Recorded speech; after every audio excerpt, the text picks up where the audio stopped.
Hello everyone. Today we are going to discuss the weekly current affairs on polity and governance. We'll be covering the topic from 1st to 7th of March. Now let's see what all we are going to see today. Number 1, the center's view on same-sex marriage, lateral entry into the bureaucracy, Maritime India Summit 2021, Land Port Authority of India, Rashtriya Uchchatar Shiksha Abhiyan, Sugamya Bharat app, 6th edition of Swachh Sarvekshan recently launched, 3rd Jan Aushadhi Divas, formation and promotion of farmers producers organization, Indian knowledge tradition courses, 10th edition of Huron Global Rich List 2021, DigiLocker revising the Food Security Act, Delimitation Commission, appointment to the CBI director post, and jobs, the local first policy of Haryana government recently announced and given legislative backing. Now let's come to our first topic, center's view on the same-sex marriage. Recently what happened that central government has, the Solicitor General from the central government has opposed the petition for the same-sex marriage, that is homosexual marriage, and termed it against the Indian culture and societal ethos. So what is the case here? Delhi High Court में सितंबर 2020 में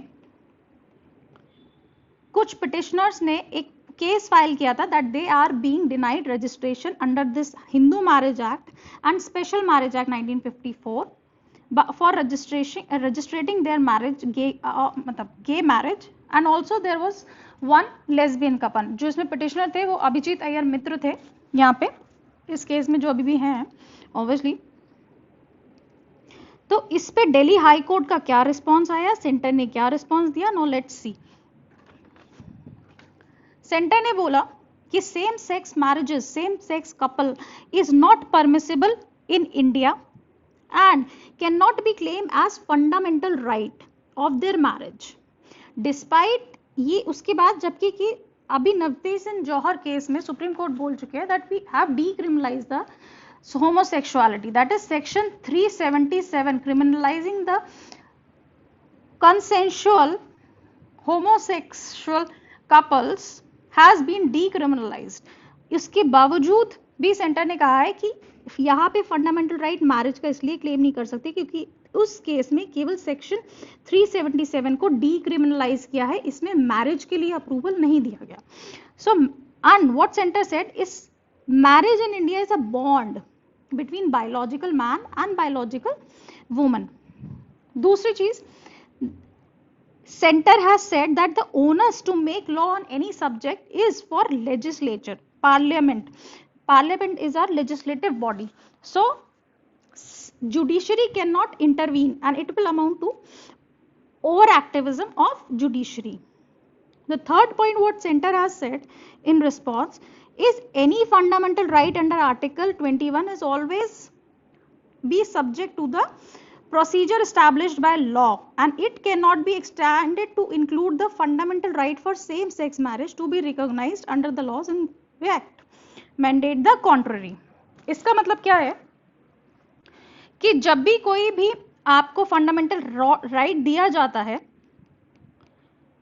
fundamental right की तभी value है जब state के पास machinery होगी उसको enforce करने की, एंड तब स्टेट ही मना कर रहा है कि हम इसको नहीं मानेंगे, तो आपको फंडामेंटल राइट देने के बाद आपको कह दे कि okay you are allowed to have gay marriage और लेस्बियन मैरिज, बट क्या आप उसे सोसाइटल एक्सेप्टेंस दिलवा पाएंगे? आपका क्या अगर यूपी में कोई कपल है मैरिज करके, क्या वो बाहर निकल पाएंगे?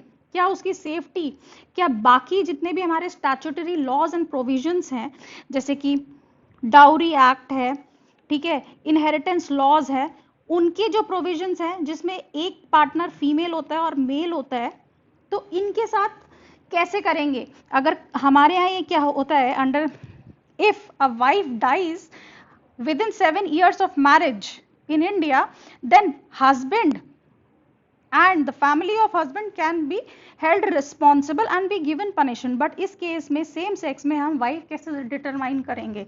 सो एक इशू ऐसे ऐसे हर लॉ के अंदर बहुत सारे इश्यूज हैं, तो this is also the matter of debate. But 21 ये भी कहता है that you have a right to life, and Puttaswamy case that is right to privacy में supreme court held that you do whatever you want to do within your personal domain. That is, your sexual orientation is a personal choice. It's come under the right to privacy and under right to life. So इसको भी आप accept through a law. You can, it तो means any law has to be fair and just and reasonable. तो आप इन दोनों के बीच में balance strike करना बहुत इंपॉर्टेंट है. और सेंटर ने क्या कहा है हम ये भी देख लेते हैं कि जो फैमिली इश्यूज होते हैं, देखिए नवतेज सिंह जौहर केस में अभी हम जो उसके बारे में आगे पढ़ेंगे उसमें सेक्शन 377 को डीक्रिमिनलाइज कर दिया गया है. इसका मतलब ये है कि you can live together as a living partner and have a sexual relationship, but you can not ask for the social sanction of your relationship in the form of marriage, because in India marriage is a social contract, it is a social institution, it is not just a bond between a biological man and biological woman, and does not just a mere recognition and registration of marriage between the two persons. It involves law, it involves government, it involves individual, it involves entire society, families. So marriage एक social contract है, social contract जिसका एक purpose होता है, जिसके कुछ pecuniary legal rights and benefits होते हैं, और इसका पर्पस ये होता है सिविलाइजेशन को आगे ले जाना और सोसाइटल एक्सेप्टेंस होती है. आप गे कपल बाहर जाएंगे, क्या आपको सोसाइटी की एक्सेप्टेंस मिल जाएगी अगर उसको फंडामेंटल राइट भी बना दिया जाएगा? तो हमें देखना है कि कभी भी किसी चीज को लॉ और फंडामेंटल राइट देने के पहले क्या is society equally acceptable to the law? तो law and society are intertwined concept. Okay, now what petitioner has said, it said कि तभी हिंदू मैरिज एक्ट बना था. At that time it the act doesn't considered whatever the ancient Hindu traditions were existing, जिसमें कि same sex 60 और genders को recognition मिलती थी. हमारे टेक्स्ट महाभारत एंड कामसूत्रा, व्यवसायन, इन सब में भी अप्रूवल मिला हुआ है ऐसी मैरिजेस को. और उनका दूसरा आर्ग्यूमेंट ये है प्रोजेनी आर्ग्यूमेंट. किसी मैरिज का कंक्लूजन में एक प्रोजेनी होना इज नॉट नेसेसरी. हम फैमिली प्लानिंग पर्सपेक्टिव से भी देखेंगे. आज के टाइम में कपल का एम केवल ये नहीं होता when they get married that they have to bring an offspring. Okay, so these were the arguments. Now let's see कि ये डिबेट कहाँ से स्टार्ट होती है इंडिया में होमोसेक्सुअलिटी की. ओके, एंड क्या लीगल जर्नी रही है. सबसे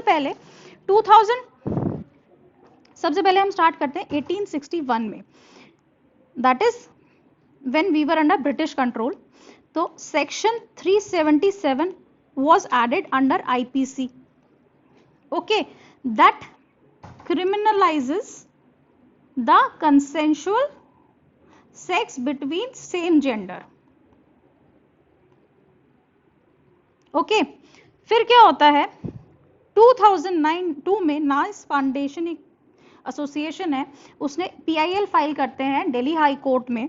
दिल्ली हाई कोर्ट की सेक्शन 377 को दैट दे आर डीक्रिमिनलाइज किया जाए. It is a Victorian era law and it is responsible for torturing of LGBT community. Okay, तो इसलिए 2009 में दिल्ली हाई कोर्ट ने सेक्शन 377 को डीक्रिमिनलाइज कर दिया. And high court said that it violated individual fundamental right to equality, Article 14, fundamental right to life, Article 21, and promotes the form of discrimination, that is violation of Article 15 on the basis of sex. But again the High Court maintained that non-consensual, non-vaginal intercourse with the minor is still a crime, rather a heinous crime. तो ये नहीं है, section 377 का certain part was decriminalized. फिर क्या होता है, supreme court आता है. सुप्रीम कोर्ट अगेन सेड कि it is constitutional and Delhi high court से गलती हुई है. फिर 2014 में नास फाउंडेशन वाले जाते हैं सुप्रीम कोर्ट के पास, उनकी रिव्यू पिटिशन होती है, वो डिसमिस कर दी जाती है. ठीक है, फिर 2015 में एक NCRB की रिपोर्ट आती है जिसमें कहते हैं कि इनके अगेंस्ट इतने केसेस, इतने अरेस्ट हुए हैं. और शशि थरूर एक प्राइवेट मेंबर बिल लाते हैं डीक्रिमिनलाइज ऑफ 377, बट उसको पार्लियामेंट ने रिजेक्ट कर दिया होता है। फर्दर सरोगेसी बिल आता है जिसमें अगेन होमोसेक्सुअल्स ये सरोगेट नहीं कर सकते चिल्ड्रन को। तो ये बैटल कंटिन्यू होती रहती है। Finally in 2017 supreme court in Puttaswamy case upheld that right to individual privacy is an intrinsic and fundamental right under the constitution। means कि आपकी sexual orientation क्या है, that is essential attribute of your privacy and it is part of right to life that cannot be taken away from you। जब इतना हो जाता है तो again एक केस होता है, that is very famous case and very relevant case and always been quoted in mains answer, that is Navtej Singh Johar versus Union of India। तो ये नावस फाउंडेशन के नाम as well as ये नवतेज सिंह जौहर, ये आप याद रखेंगे और अगर मेंस के आंसर्स में लिखेंगे that will have an immense impact। तो ये केस में supreme court, very relevant very important law that has struck down the section 377, जो पूरी राइट डिबेट चल रही थी कि 377 को डीक्रिमिनलाइज करे, उसको उन्होंने अनकॉन्स्टिट्यूशनल, सुप्रीम कोर्ट ने वापस अपना स्टैंस चेंज करके बोल दिया। अब क्या हुआ, homosexuality is no more a crime, you can choose to live with a partner and that is your fundamental right। then center also accepted it, it is though a judiciary's initiative but center accepted it and a new law was passed। हमारे यहाँ transgender के लिए protection of bill आया, third gender को एक gender recognition मिला, ठीक है, उनके साथ employment, institution, health care service में there will be no discrimination and they have been given recognition of identity।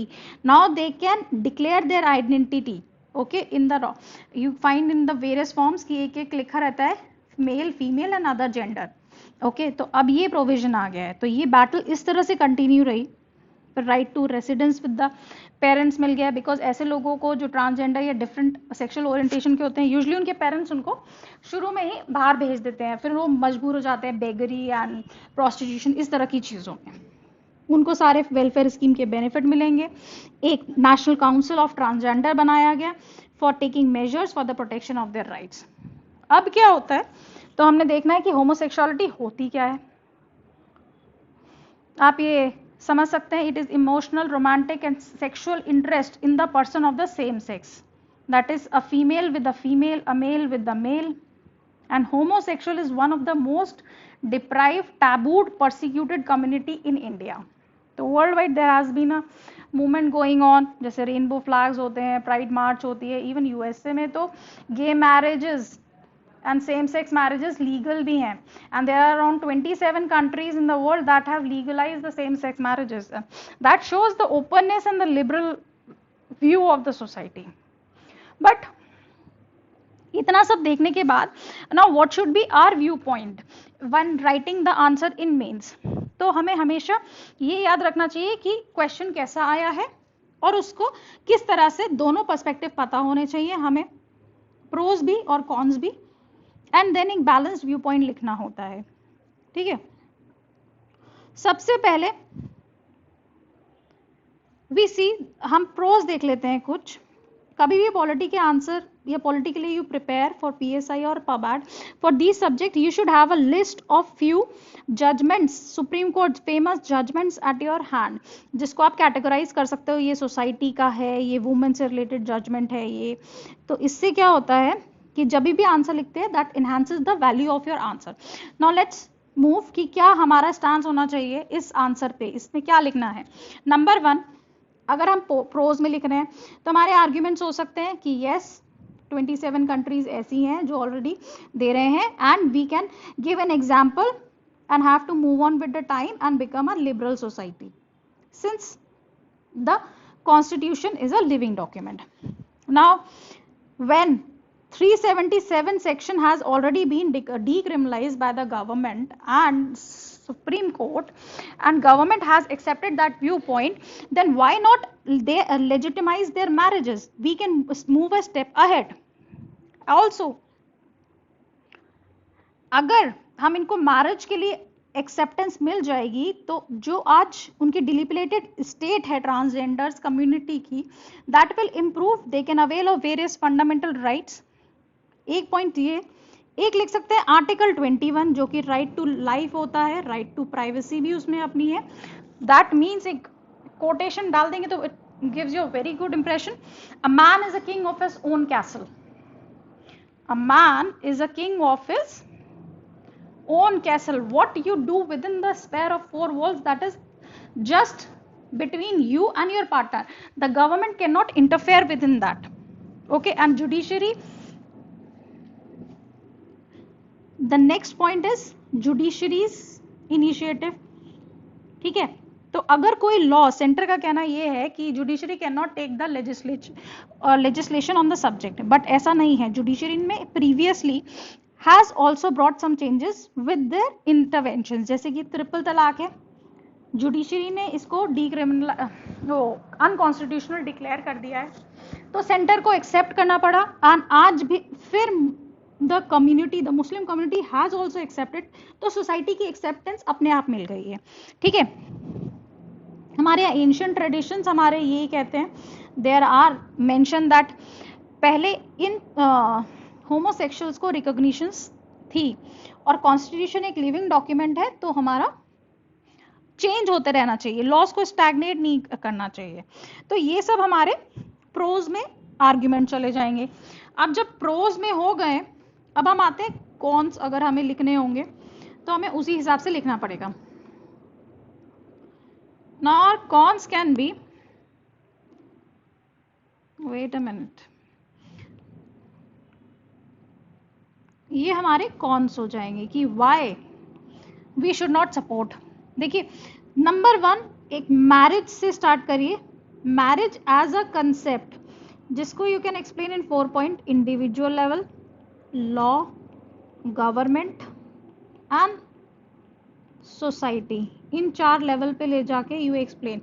Individually it is between man and woman, woman and woman, male and male, ये कुछ भी हो individual level पे होता है।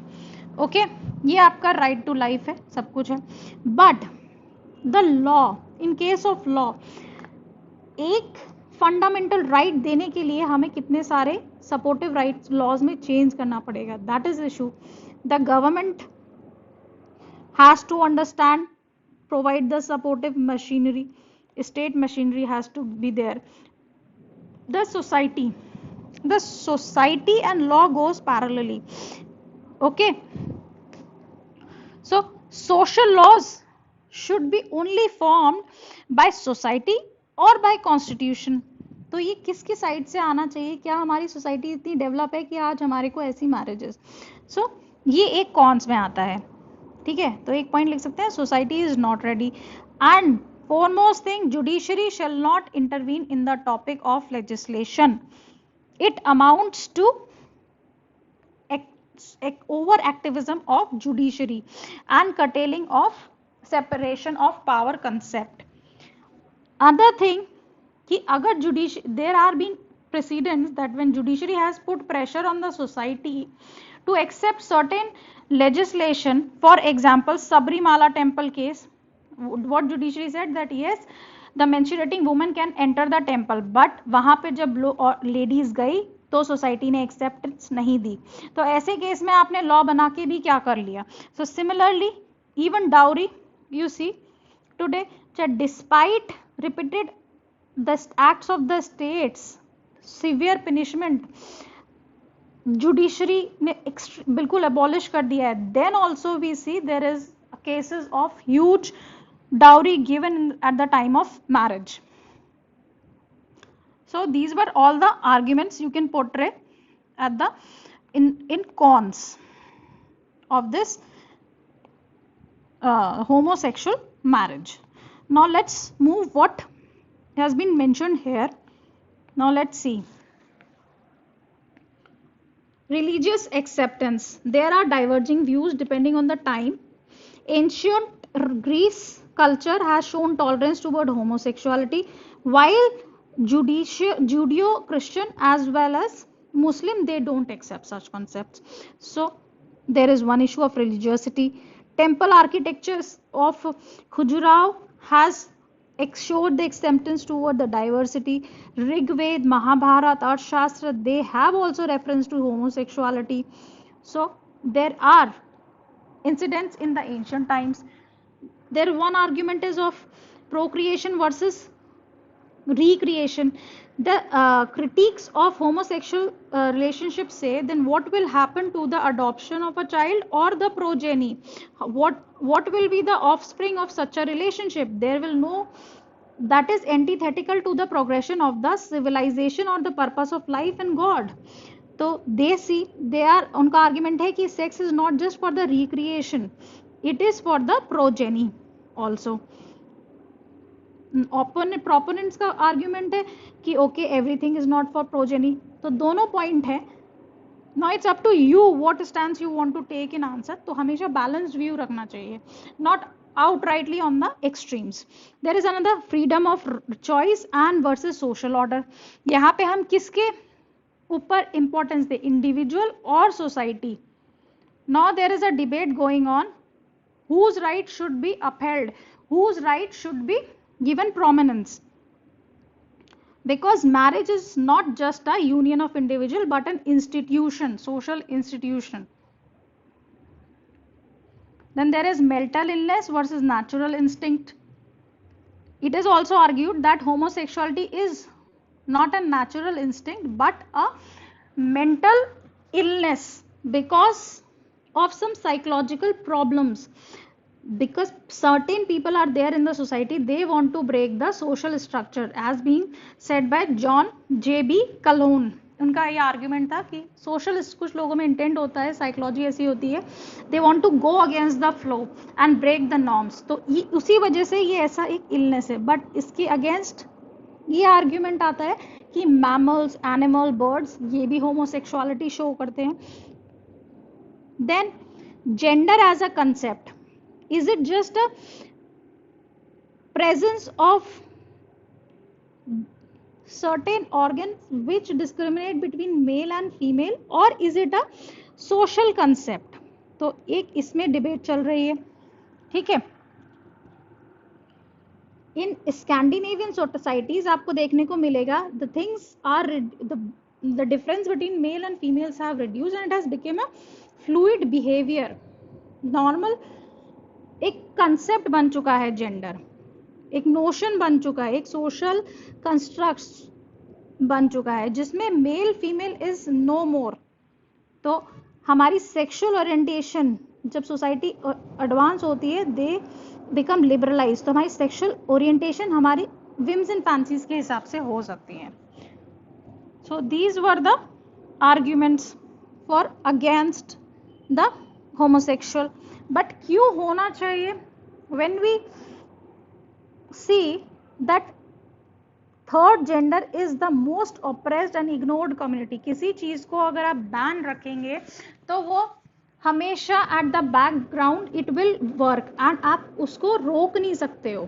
जैसे हम अगर बैन कर दिया है अल्कोहल बिहार में, ऐसा नहीं है बिहार में अल्कोहल नहीं मिलता है, मिलता है, बट द पॉइंट इज वो गलत तरीके से मिलता है. तो उस बीच जो स्टेक होल्डर्स होते हैं वो रिप्रेस हो सकते हैं and they can not resort to the state authorities for seeking redressal. तो ऐसे में इन कम्युनिटीज के ऊपर और ज्यादा ऑपरेशन होता है. Same is the issue with the prostitutes. Till the time we don't legalise them as in the western countries, they will also be forced to be oppressed. And ये सबसे ज्यादा बेगरी होती है इन कम्युनिटी में. दूसरा एक मेंटल हेल्थ एक बहुत बड़ा इशू रहता है. They have severe depression issues and जब डिप्रेशन होता है तो सब्सटेंस अब्यूज होता है, सब्सटेंस होता है तो क्राइम होता है, और क्राइम होता है तो आप एसटीडी, क्राइम के अलावा एसटीडी जैसी डिजीज भी होती हैं because they search for employment in at various places, क्योंकि गवर्नमेंट के पास एम्प्लॉयमेंट के लिए नहीं जा सकते, एजुकेशन इनकी अच्छी नहीं होती है, रिसोर्सेज नहीं इनके पास होते हैं. तो definitely they will be forced to undergo prostitution and वहाँ से they will spread STDs and AIDS. तो इससे बेटर है कि आप उसको लीगलाइज कर दो। अब लीगलाइज हो गया, now it's the all together a new debate, क्या मैरिज इनकी लीगलाइज होनी चाहिए या नहीं होनी चाहिए। तो अभी ये अंडर सबजुडाइज मैटर है, we should not have so much of discussion on it. So now let's move to the हमारा वे हेड। क्या लिख सकते हैं हम, ऐसे आंसर आते हैं, हमें ये लिखना चाहिए, a right can not be practised in a vacuum, it requires infrastructure and supporting rights and have to be exercised freely. Then the state has the capacity to provide the supporting institution to make people capable of exercising these rights. Okay, for example, a person in UP has to has a state authority for the backup, for the real environment empowerment. Now let's see what will be the stance of our society and law making authorities as well as judiciary on the topic. Now let's move to our next topic, lateral entry. It is also a mains perspective topic. Now let's see, अभी UPSC ने एक ये इसलिए lateral entry news में है because UPSC has recently issued an advertisement seeking application from the motivated talented Indian nationals, okay, willing to contribute toward nation building for the 3 posts of joint secretary level and 27 the director level post. Okay, total 30 post के लिए एक notification निकाला है। तो इससे issue आ जाता है क्या ब्यूरोक्रेसी में लेटरल एंट्री होनी चाहिए, क्या होती है लेटरल एंट्री, क्या उसके प्रोज है, क्या कौन से किस तरह से वे हेड होना चाहिए। तो हमारा एक स्ट्रक्चर ये होता है, क्या हिस्टोरिकल बैकग्राउंड रहा है। तो पहले इस नोटिफिकेशन के बारे में हम पढ़ लेते हैं थोड़ा सा। इसमें ये बोला गया है कि लेटरल एंट्री होगी इन 30 पोजीशंस पे, और एलिजिबल कौन होंगे, जिनकी 40 ईयर्स ऑफ एज ज़्यादा होगी, से ज़्यादा एज होगी, 15 ईयर्स ऑफ एक्सपीरियंस होगा, as well as there is no provision of reservation for SC, ST and OBC, and this will be on the contractual basis for 3 to 5 years. Earlier जो एक 2018 में भी नोटिफिकेशन आया था जो कि 40 पोस्ट के लिए आया था लगभग, उसमें बोला गया था 3 ईयर्स। इस बार गवर्नमेंट ने बोला कि नहीं, not 3 years but 3 to 5 years. तो this will be for contractual basis, it was not meant to replace the career bureaucrats that goes through the proper UPSC examination. तो अब हम देखते हैं कि लेटरल एंट्री क्या होती है और ये कंसेप्ट कहाँ से आया, ठीक है, why government is so forced on that. Lateral entry is appointment of outsiders with high expertise in the middle rung of the ministries, especially finance, economy and infrastructure. Okay, जो now one more thing, जो यहाँ पे advertisement और ये जो post आई है ये central secretariat के लिए आई है केवल, not for in the states और एट द डिस्ट्रिक्ट पे डीएम नहीं बनेंगे ये लोग सेंट्रल सेक्रेटेरिएट में रहेंगे। और ये हायरार्की भी हम देख लेते हैं, ये हायरार्की ऐसे होती है, सबसे टॉप पे किसी भी मिनिस्ट्री में सेक्रेटरी होता है, I mean administrative side I am not saying, then there is additional secretary, then there is joint secretary, then director and parallel to it also deputy secretary and below them under secretary.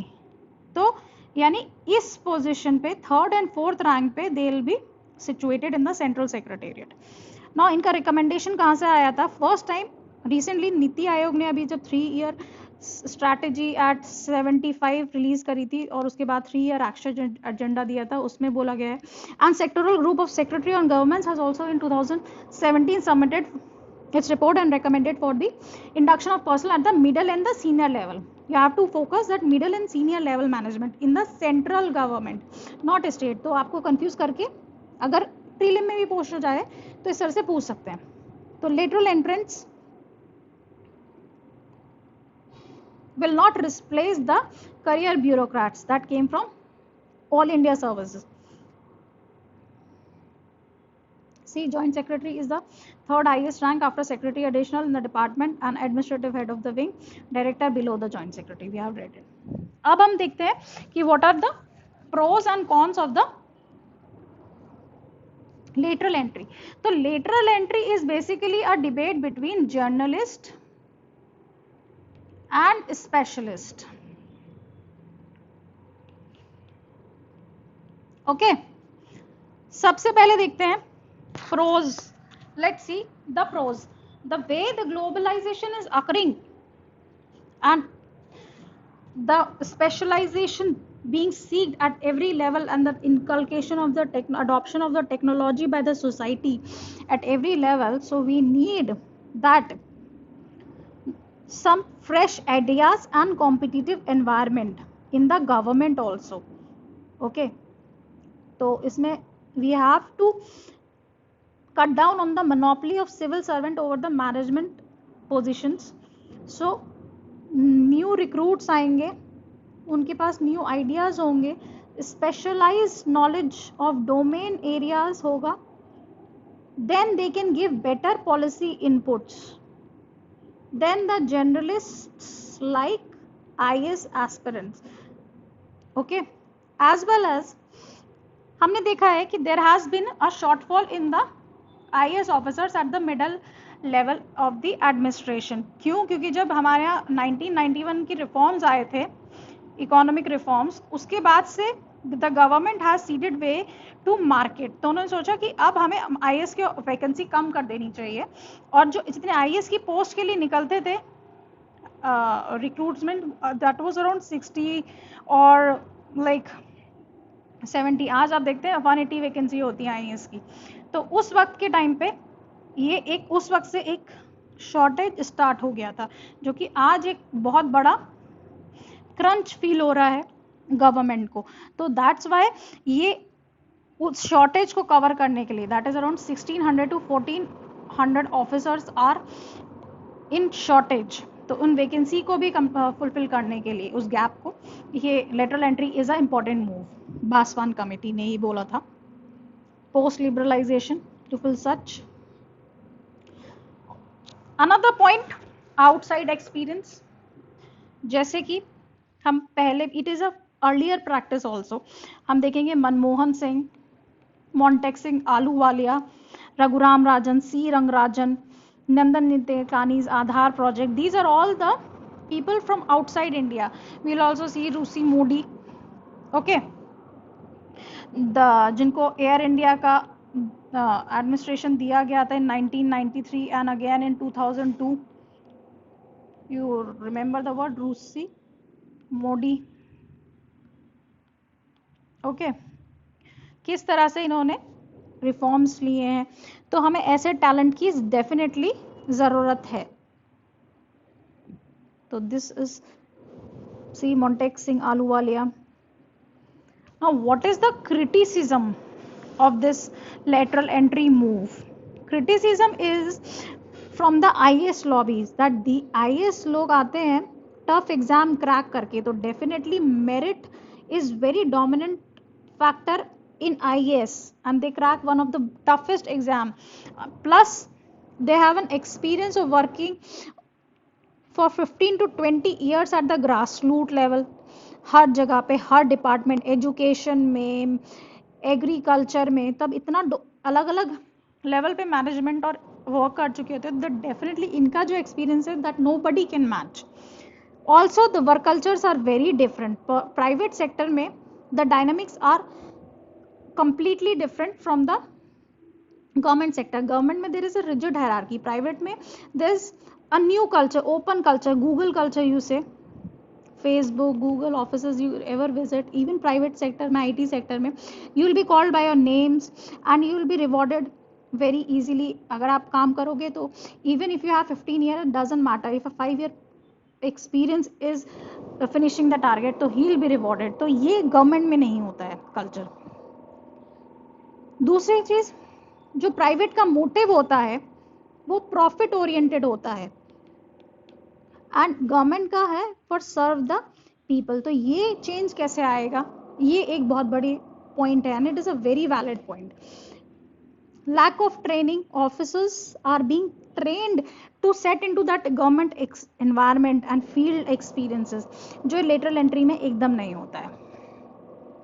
Also accountability, these are ad hoc nature of joy. 3 साल के लिए एक आदमी आता है lateral entry के form में, but क्या वो उस टाइम पीरियड में, इज इट पॉसिबल कि वो उस टाइम पीरियड में वो सारा रिफॉर्म कर देगा?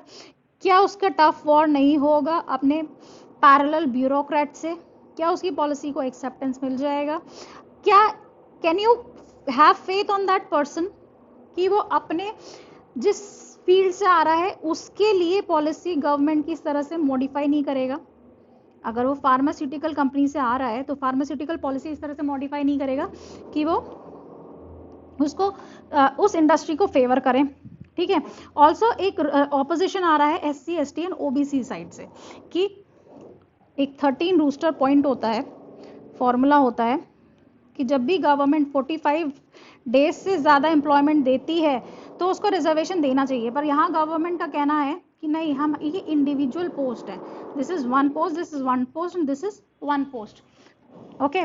सो यहाँ पे रिजर्वेशन नहीं है, that is be opposed and the selection process there has been doubts कि आप lateral entry कर रहे हैं कि UPSC के selection process पे doubt है आपको, और the what is this selection process is not very clear. There can be favoritism, nepotism and जैसे कि हमने देखा मोन्टेक सिंह, आलूवालिया, मनमोहन सिंह, ये आए तो लेटरल एंट्री के स्टाइल में थे बट बाद में जाके they have seek to become MPs। तो ये एक बहुत बड़ा डाउट होता है सिलेक्शन प्रोसेस पे। देन क्या स्टेप होना चाहिए? Way forward that yes we need specialisation and इसके लिए क्या होता है, लेटरल एंट्री के साथ लेटरल एग्जिट हम एक कंसेप्ट ला सकते हैं। मींस जो ब्यूरोक्रेट्स होते हैं उनको 5 इयर्स और 3 ईयर टेन्योर पे आप प्राइवेट सेक्टर में काम करने के लिए भेजिए and fresh ideas and thought change करके वो भी आएंगे, स्पेशलाइज नॉलेज। और you can promote the bureaucrats to study and then place them in their specialized field. The government should focus on creation of in-house specialization and out of the government work deputation. For specialized upgrade, no civil servant is competent enough. ये भी एक fact है। तो एक semi-permanent team type thing can be created, but that should not jeopardize with our youth that seeks toward government to what job and employment. And also limited lateral entry एक new concept है जिसमें हमें upskilling करनी चाहिए। हमारे जो already bureaucrats हैं उनके एक्सपीरियंस को यूटिलाइज करते हुए अगर हम उनको स्किल और टेक्नोलॉजी अपग्रेड दे दें तो what is this will be a best thing. So this was all about the lateral entry. हमने देखा क्या होता है लेटरल एंट्री, क्या हिस्ट्री है, किसने रिकमेंडेशन दिया है, पहले भी आ चुके हैं। Now let's move on to our next topic, maritime India summit 2020. Why it was in news? Recently, Ministry of State for Port, Shipping and Waterway has conducted the second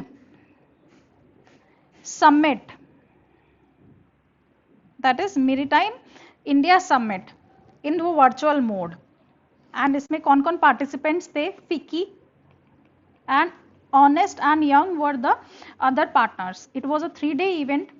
तो इसमें हम देखेंगे क्या क्या इंपॉर्टेंट है।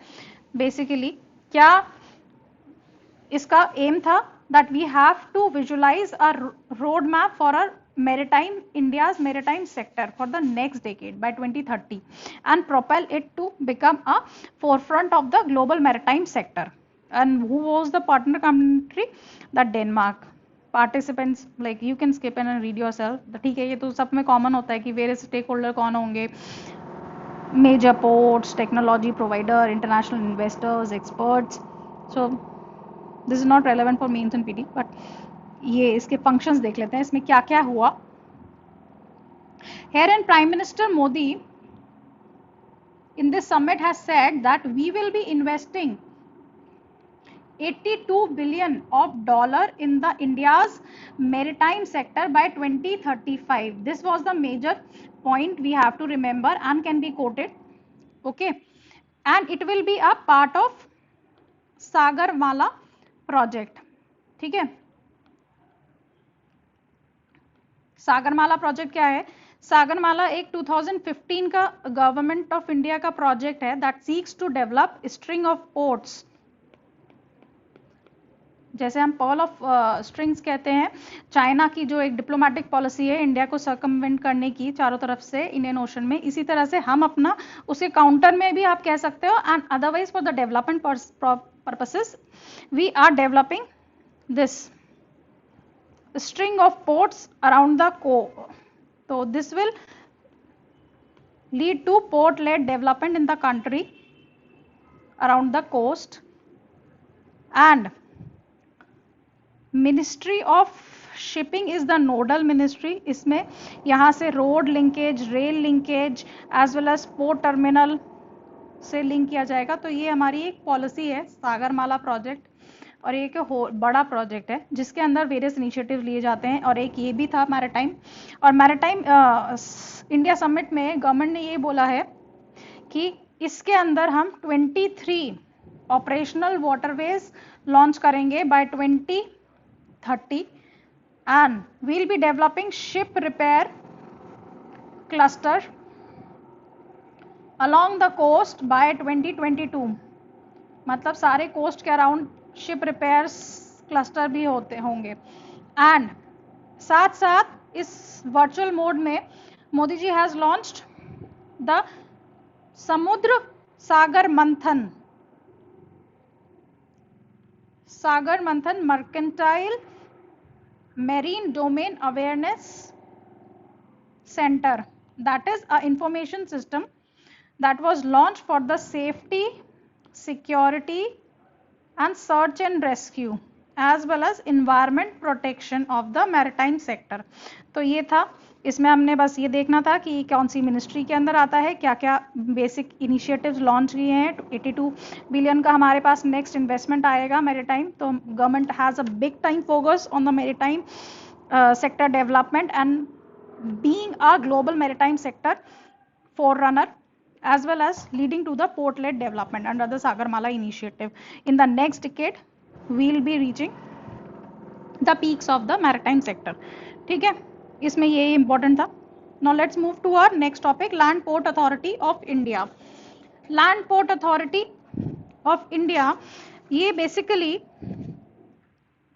न्यूज़ में आती रहती है ये बॉडी. अभी भी इंटीग्रेटेड चेक पोस्ट जो होते हैं हमारे बॉर्डर्स पे जब नए नए बनते हैं तो उनके बारे में जब भी न्यूज़ आती है तो हमारे लिए रेलेवेंट हो जाता है land port authority of India को पढ़ना. तो land port authority of India है क्या? Now let's C. It is a statutory body created by land port authority act of 2010 and established in 2012. New Delhi में इसके हेडक्वार्टर है and the parent ministry is home ministry. और ये department of border management वाला जो sector है उसके under ये एक अथॉरिटी है. इसके अलावा now let's see other thing कि what are its functions and what does it do. तो land port authority is responsible for creating, upgrading, maintaining and managing the borders infrastructure in India. India का जितना भी land border है, यहाँ तो maritime border है, हम इसकी बात नहीं कर रहे हैं, जितना भी लैंड बॉर्डर है इसको जो देखती है, जितना भी इंफ्रास्ट्रक्चर जो भी बनता है यहाँ पे, ये लैंड पोर्ट अथॉरिटी के अंडर ही बनता है.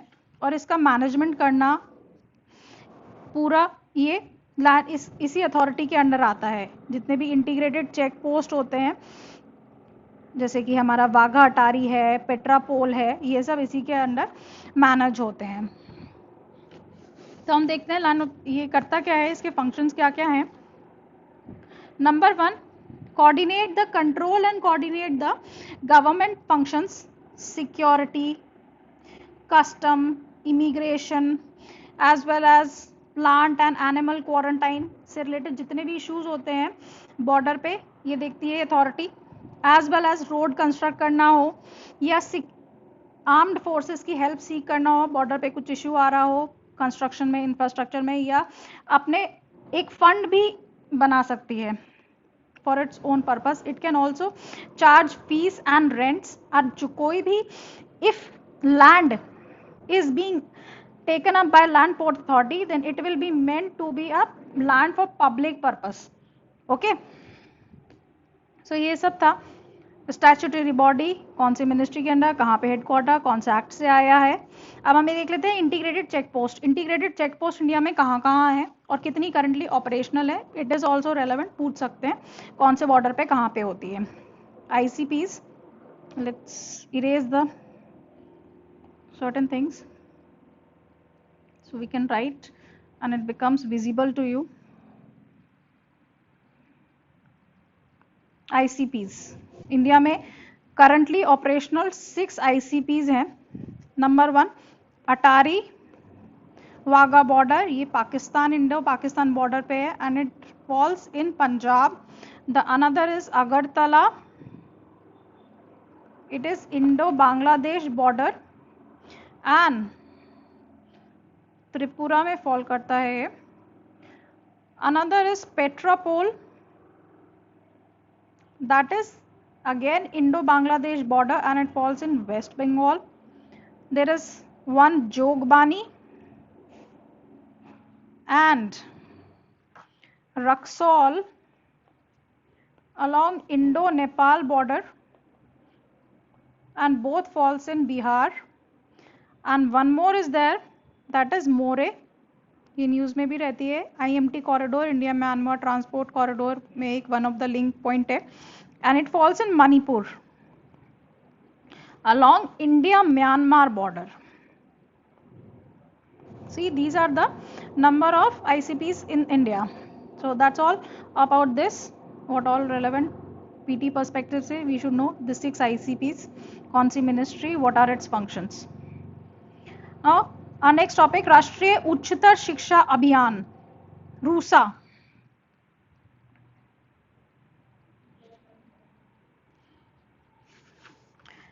What is this program and scheme? Why it is relevant? Recently क्या हुआ है, अभी जनवरी में Ministry of HRD has said that and complained and brought to the notice of PMO that there is allegedly corruption going on in राष्ट्रीय under this राष्ट्रीय उच्चतर शिक्षा अभियान. And ये कहाँ से हमें नोटिस में आया? When TISS institute, Tata institute of social service के जो डायरेक्टर हैं, उन्होंने बोला था 2019 में that there is a irregularity in the utilisation of funds under Rashtriya Uchchatar शिक्षा अभियान. तो इसलिए ये स्कीम अभी न्यूज़ में रही है. ना हम देखते हैं इसके क्या क्या फीचर्स हैं. नंबर 1, ये 2013 में लॉन्च हुई थी. It is a centrally sponsored programme and it aims to provide strategic funding to the eligible state higher educational institution. यानी ये किस डोमेन में वर्क करती है? हायर एजुकेशन इंस्टीट्यूशन और स्टेट्स के अंदर. As well as it works with the 300+ state university and its associated affiliated college. So it's a mission mode scheme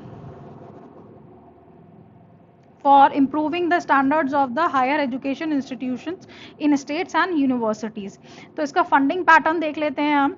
इसमें सेंट्रल फंडिंग होती है in the ratio of 60-40 for the general category, 90-10 for special category and 100% for the union territories. तो ये याद रख सकते हैं funding ratio.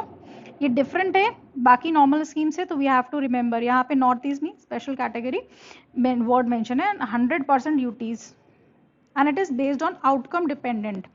That is if you perform the state universities then only the fund will be allocated to you. तो fund flow कैसे होता है?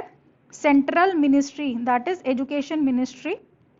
पहले ये एजुकेशन मिनिस्ट्री, अभी ये एजुकेशन मिनिस्ट्री है और पहले MHRD कहते थे इसको, ministry of human resource development.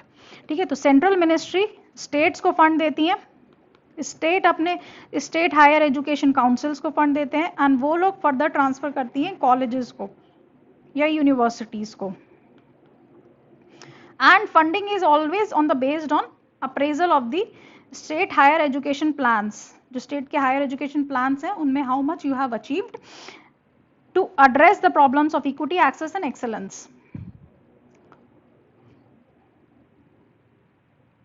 And what is the guiding principles of giving funding and improving the status is आप कितना रिसर्च में कोई कॉलेज इन्वेस्ट कर रहा है, कितना बच्चों को इंसेंटिवाइज कर रहा है आगे करियर के लिए, डिसीजन मेकिंग ऑटोनॉमी कितनी है स्टेट के पास, गवर्नेंस डेवलपमेंट कैसा है, कैसे रिजल्ट्स दे रहे हैं, क्या उनका प्लेसमेंट हो रहा है. That's why. एंड रूसा में व्हाट इज इंपॉर्टेंट टू सी कि क्या चीज़ हो सकती है क्या नहीं, ये पीटी में क्वेश्चन आ सकता है कंफ्यूज करने के लिए स्टेटमेंट्स.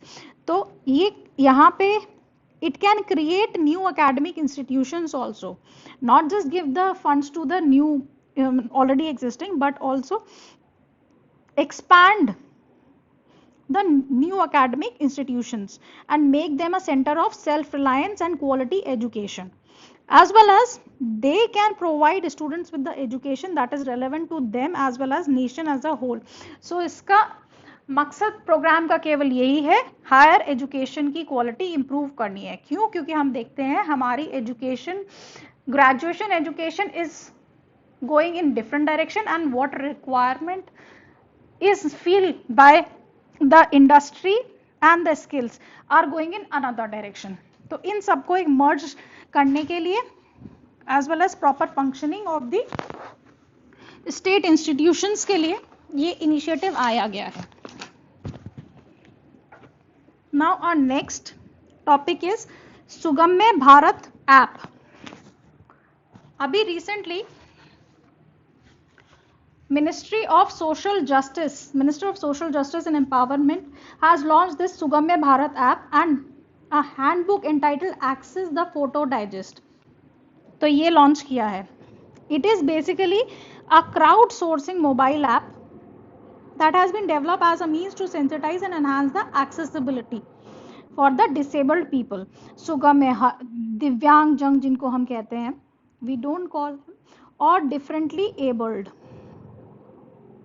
ठीक है, तो इसमें क्या एक ऐप ऐसी बना दी है इन्होंने जहाँ पे आप अपनी कंप्लेन रजिस्टर कर सकते हैं अगर कहीं पे भी इनएक्सेसिबिलिटी हो रही है, across the 3 pillars of the accessible India campaign. Accessible India campaign क्या है?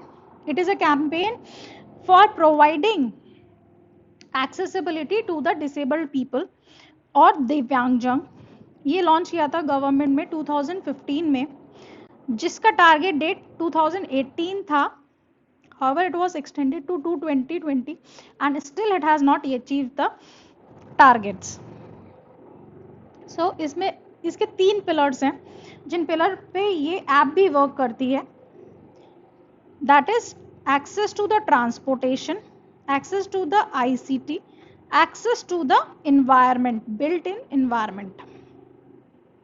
अगर इन 3 पे फोकस हो जाए, the life of disabled will be very easy, that is environment, transportation and ICT ecosystem. तो अगर इन 3 पिलर्स में कहीं इशू होता है तो आप इस ऐप पे रजिस्टर कर सकते हो।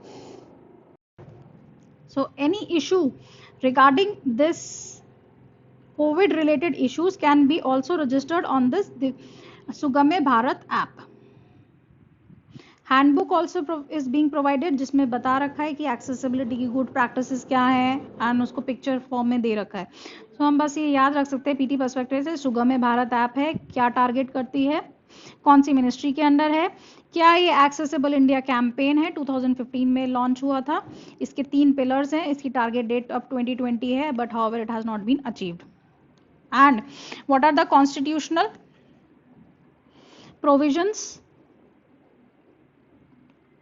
for the disabled population. We have 4% of the disabled population of our whole country is disabled. ठीक है, तो इनके लिए constitutional provisions क्या क्या हैं, we have to see. Now let's come to our another topic. 6th edition of Swachh Sarvekshan was launched. Second phase, why this topic is in news, that recently second phase of Swachh Bharat mission, that is a flagship scheme of this government also, as well as the Gandhiji's vision of cleanliness, demarcate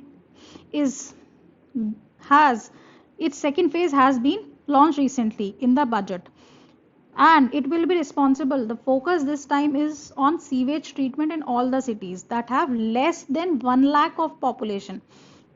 Okay, now let's see what all is under this, कि ये कौन सी ministry के under होता है। स्वच्छ सर्वेक्षण, ministry of home affairs, जिसने अभी एक एनुअल स्वच्छ सर्वेक्षण किया है। तो स्वच्छ सर्वेक्षण क्या होता है? It is an annual survey of cleanliness and hygiene and sanitation in cities and town, ये एनुअल ही होता है और इसके दो कंपोनेंट होते हैं जैसे एसबीएम के, रूरल एंड अर्बन, तो ये टाउन्स एंड सिटीज में होता है। इसके अर्लियर भी पहले वर्जन्स हो चुके हैं। सबसे पहले हुआ था 2016 में, फिर 17 में, देन 18 में, 16 में around 73 cities were covered, then 434 cities were covered in 17, then in 18 for the first time 4003 cities were covered, and it is world's largest cleanliness survey. Then in 19 we have gone to the next level of 4237 cities coverage, and first time ये digitally हुआ था। तो हमें ये याद रखना चाहिए, हमें पता होना चाहिए कि हर सर्वे में किस तरह से गवर्नमेंट एक स्टेप अहेड बढ़ रही है सैनिटेशन के कंसेप्ट में। तो ये एक एवोल्यूशन ऑफ पॉलिसी है, हमें ये बताने का, ये हर लेवल एनुअल करने का, हमें एक कॉम्पिटिटिव एनवायरनमेंट से एंड कॉम्पिटिटिव फेडरलिज्म की थीम को फॉलो करते हुए हर स्टेट में सैनिटेशन के कंसेप्ट को इवॉल्व करना और एक लेवल अप करना is the target of this सर्वेक्षण। then in 2019 ये रिकॉर्ड टाइम ऑफ 28 days में हुआ था। then in 2020 along with 2019 such सर्वेक्षण लीग was also announced। अब इसमें क्या होने लगा है, 2020 से क्वार्टरली ये सर्वे होता है। We have reach to that capacity कि हर 25% वेटेज हर एक क्वार्टर को दी जाती है एंड फिर जाके एनुअल रिपोर्ट फॉलोअप होती है जिसके रिजल्ट्स अभी आने बाकी हैं 2020 के। तो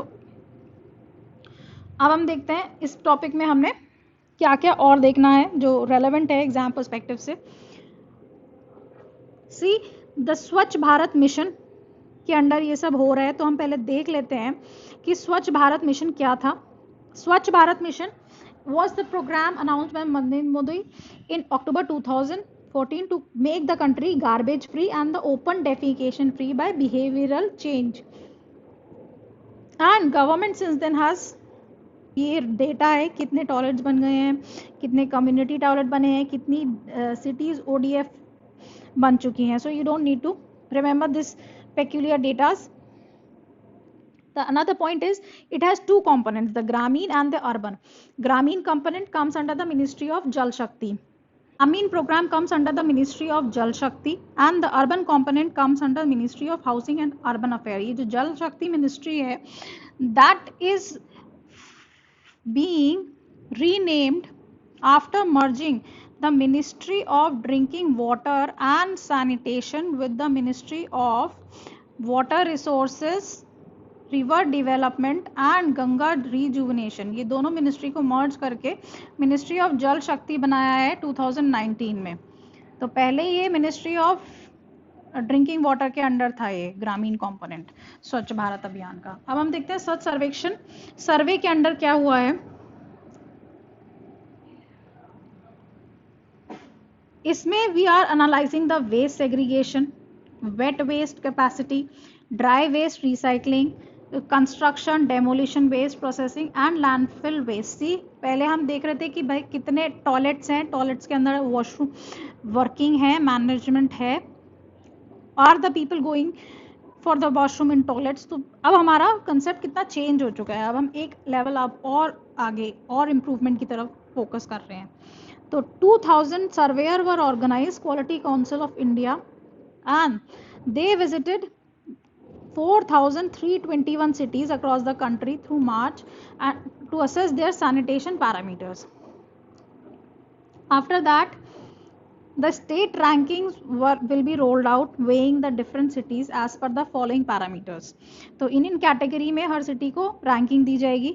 एक है ODF, that is open defecation free, ODF plus when your toilets, एक तो हो गया टॉयलेट्स बन गए, टॉयलेट्स मेंटेन्ड हैं या नहीं है, पानी आता है उनमें या बस उसमें सामान रखा जाता है, या ODF प्लस प्लस, क्या टॉयलेट मेंटेन के साथ साथ प्रॉपर सीवेज लाइन है, सिटीज में साइड में गंदगी फैली हुई है, नाला भरा हुआ है, ऐसा कोई सिचुएशन तो नहीं है, रेन वाटर क्लॉगिंग तो नहीं हो रही है, and if the city is garbage free, that is the level, next level up.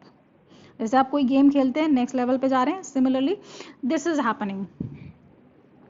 States will also be given under this survey the प्रेरक दौड़ सम्मान, जिनको अलग अलग कैटेगरी में Divya, Anupam, Ujjwal, Udvan, Aarohi, that is not relevant, but हाँ कि प्रेरक दौड़ सम्मान किसके अंडर होता है, कि स्वच्छ सर्वेक्षण के अंदर होता है, जो कि स्वच्छ भारत अभियान के अंदर होता है, ठीक है। और इसकी 5 हेड हैं, ये पता होना चाहिए आपको, ठीक है। और इसमें कौन सी कैटेगरीज के बेसिस पे रैंकिंग मिलती है, क्वालिटी काउंसिल ऑफ इंडिया के सर्वेयर जाते हैं, क्या क्या चीज़ एसेस करते हैं, waste generation capacity, wet waste, dry waste, और पहली बार ऐसा हुआ है कि districts will be assessed on the basis of their urban local bodies. अभी तक क्या था कि क्या आपके पास टॉयलेट्स हैं, वेस्ट जनरेशन कैपेसिटी है, नहीं, अब की बार से म्युनिसिपल कॉर्पोरेशन की कैपेसिटीज, उनके working style, that will also B judged, and इसको एक अच्छा लुक, आउटलुक देने के लिए एंड एक डिग्निटी देने के लिए जो भी लोग इसमें काम करते हैं उनके लिए uniforms like policeman have been designed. And इस बार कौन फर्स्ट आया है स्वच्छ सर्वेक्षण में, मैसूरू, जबकि 3 बार से Indore has been on the rank 1, ठीक है। आपका next winner will be announced very soon 2020। So the mission is framing the guidelines also for the 2022 and they are thinking that इसको और citizen centric and participation and technology oriented स्वच्छ भारत को बनाते हैं। जो अभी बजट में अनाउंस हुए हैं स्वच्छ भारत मिशन का फेज 2, उसके क्या की पॉइंट्स हैं, उसका ये है कि we have to segregate the waste at the source, this will reduce the cost, effort and the need of the segregation for the local bodies. हमारे यहाँ सबसे बड़ी इशू ये है कि we generate so much of waste but that is not segregated, the dry and the wet waste are mixed up, also the biomedical waste, तो हमें ये नहीं पता है कि आगे कौन सा रिसाइकिल हो सकता है, प्लास्टिक वेस्ट नहीं होता है या नहीं, we have to differentiate the construction waste कि क्या चीज़ रीयूज हो सकती, क्या नहीं हो सकती। And the next is solid and liquid waste management component of ODF plus, that is further division, plastic waste पे focus, biodegradable, animal waste, grey water waste, fecal sludge. Also the ODF plus program will converge MG Narega and Jal Jeevan mission. It will be a novel model to converge the finance from the various vertices, that is from the budget of department of drinking water सभी पैसा आएगा, बाकी MG NREGA से, जल जीवन mission से और 15 finance commission से, और अपना खुद का प्राइवेट सेक्टर के मॉडल्स को प्रमोट किया जाएगा सॉलिड एंड लिक्विड वेस्ट के लिए। तो हम ये देखेंगे कि the what all we have learn कि स्वच्छ सर्वेक्षण में पहले तो स्वच्छ भारत मिशन हमने देखा क्या था, उसका अब सेकेंड फेज स्टार्ट हुआ है जिसमें लेस देन 1 लाख पॉपुलेशन पे टारगेट है। कौन सी मिनिस्ट्री फोकस कर रही है स्वच्छ सर्वेक्षण, स्वच्छ भारत के अंदर सर्वेक्षण जो हुआ है उसको मिनिस्ट्री ऑफ अर्बन अफेयर्स ने कंडक्ट किया है 6th एडिशन, उसमें क्या क्या फोकस किया है, किस बेसिस पे रैंकिंग होगी स्टेट्स की, कितनी कैटेगरी में सम्मान दिया जाएगा, then what are the recent features of this Swachh Sarvekshan survey and which city has won the prize. Then next part is कि स्वच्छ भारत के अंदर सेकेंड फेज के अंदर ये हो रहा है तो उसके क्या कंपोनेंट है, how it is different from the Swachh Bharat mission 1, ठीक है। Now the major point is the focus will also be on urban local bodies and segregation of waste. These are the certain words which you can quote in mains as well as can, when you listen to the video, can help you in differentiating the various contexts in the PT examination also. ठीक है, अब इसमें एक नया component add कर दिया है solid waste liquid management का भी, और various convergence programs, various program को कन्वर्ज करके इसके अंडर एक स्ट्रीमलाइन में पैसा दिया जाएगा। तो you can see the intent of the government is so much into this program कि हर तरह से कन्वर्जेंस करके इस हमारे देश को सुंदर स्वच्छ बनाना है।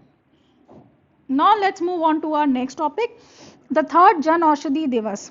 Recently, the Bureau of Pharma PSU of India has celebrated the Jan Aushadhi Divas with the theme सेवा भी रोजगार भी। हम देखेंगे ब्यूरो ऑफ BPPI क्या है। BPPI is a implementing agency of the प्रधानमंत्री भारतीय जन औषधि परियोजना। अब हम इससे फोकस आता है कि ये स्कीम क्या है, ठीक है। इसमें ये इंपॉर्टेंट नहीं है कि क्या सेलिब्रेशन हुआ, कि ये स्कीम क्या है, ठीक है।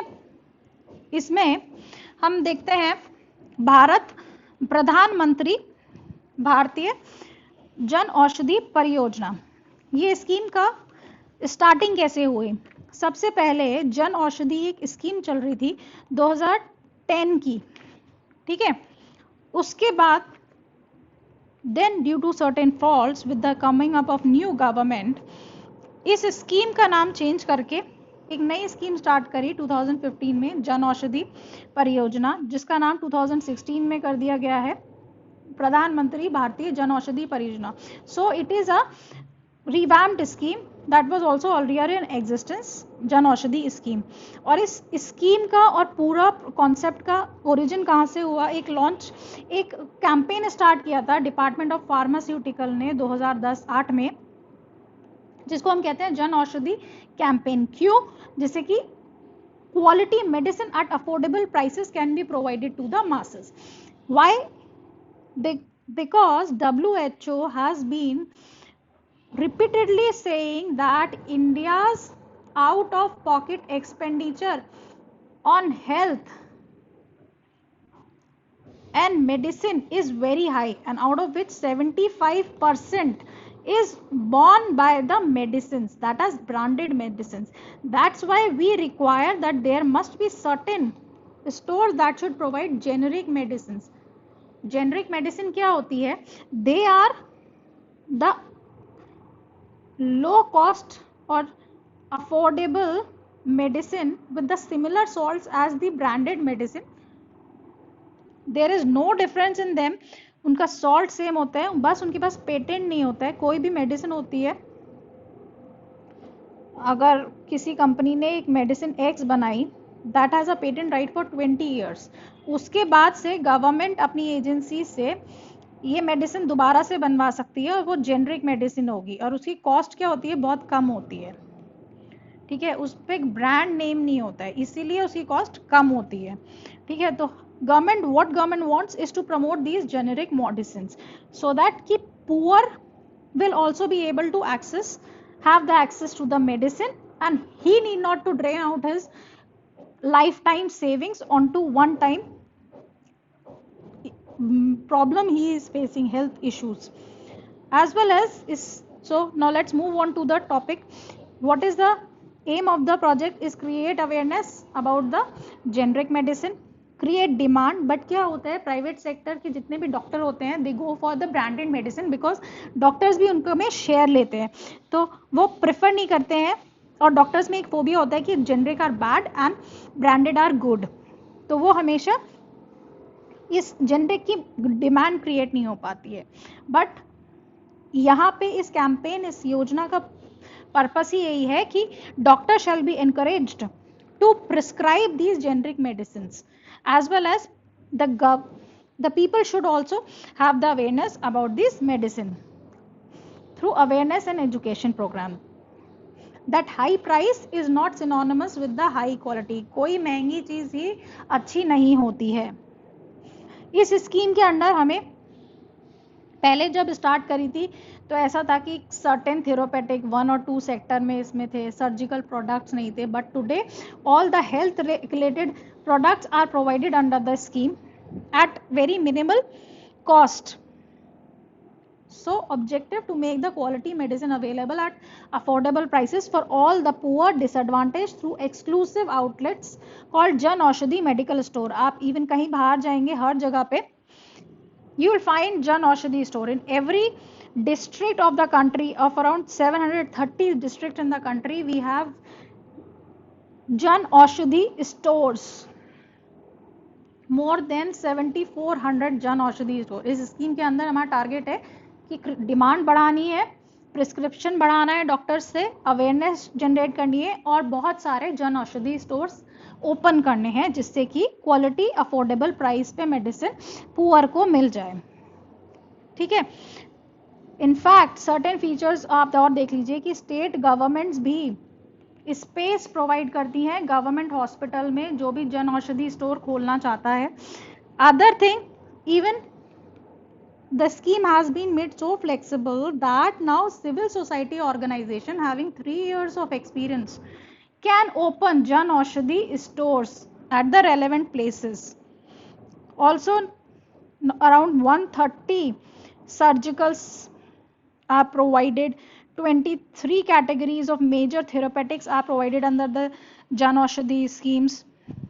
Earlier 1.5 lakh was given by the government as a subsidy for opening Jan Aushadhi store. Now it has been increased to 2.5 lakh. इतना सपोर्ट देती है government. now sanitary pads free कर दिए हैं और भी बहुत सारी हेल्थ रिलेटेड जितने भी चीजें हैं।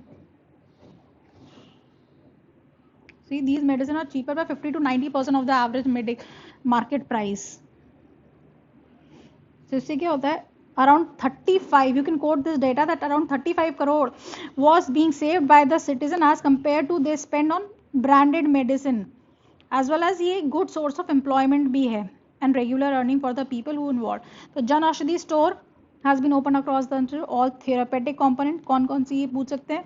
इसमें केवल certain section of medicine मिलती है ऐसा नहीं है, हर टाइप की मेडिसिन मिलती है। सर्जिकल इंस्ट्रूमेंट, और इनको कौन मैनेज करता है, BPPI जो कि इम्प्लीमेंटेशन एजेंसी है। So this was all about this. Our next topic, Indian Knowledge Tradition Course. ये हम क्यों पढ़ रहे हैं, बिकॉज NIOS ने रिसेंटली एक नया कोर्स लॉन्च किया है, that is Indian knowledge tradition courses. ठीक है, and education minister has release the study material of NIOS on this course. तो ये कोर्स क्या है, 15 कोर्सेज से कंप्राइज होता है and what you teach and what is being taught under this is all about the वैदिक studies, our traditional knowledge on yoga, science, vocational studies, mathematics has to be studied, Vedic mathematics like Indian philosophy, Sanskrit, and let's focus words are secondary and senior secondary level के लिए NIOS ने। ठीक है, सारे subject English में होंगे, foreign languages में भी होंगे, so that we can expand our reach of our traditional knowledge and make them accessible to the more number of students in the world.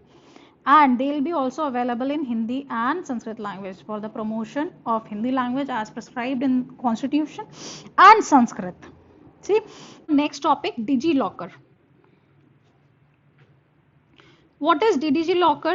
Why it was in news? So why we are reading it? Let's see. DU has recently decided to release the final passing certificates on the DigiLocker. So we are starting this. ये तो scheme तो 2015 की है, but हम अभी पढ़ने का context ये है, यूपीएससी एक 2 साल पहले की चीज़ें पूछ रहा है, तो हमें कोई भी चीज़ छोड़नी नहीं चाहिए, इसीलिए हम ये टॉपिक पढ़ रहे हैं। एंड इस पे क्वेश्चन भी आ चुका है पीटी में, that digital locker comes under this initiative और not digital India, that's why it becomes relevant here. What is DigiLocker? DigiLocker is the Indian digitization online service. Mark these 4 words: Indian digitization online service provided by Ministry of Electronics and Information Technology. It was launched in 2015 under the Digital India Initiative.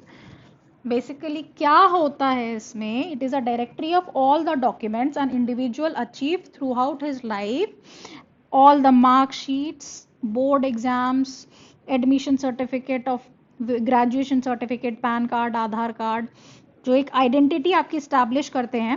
You can go on this app in the play store, download it and then make your profile there, and under various sections you can download the documents of the by the various institutions at your in your mobile in the soft copy. तो कहीं भी जाए, you don't need to carry the whole folder.